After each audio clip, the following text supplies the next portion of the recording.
700-foot-long floating raft of logs makes 1,200-mile trip from Oregon to San Diego, 1908.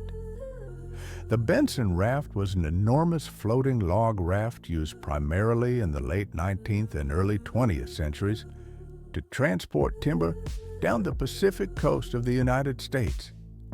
Named after Simon Benson, a lumberman and innovator from Oregon, the raft was a practical solution for moving massive quantities of logs from the forests of the Pacific Northwest to mills in California.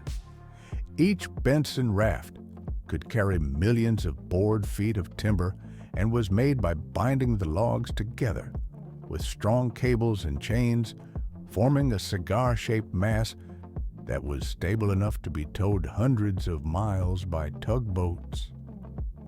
These rafts could be over 1,000 feet long and were a cost-effective and efficient way to move lumber over water before rail and trucking became dominant.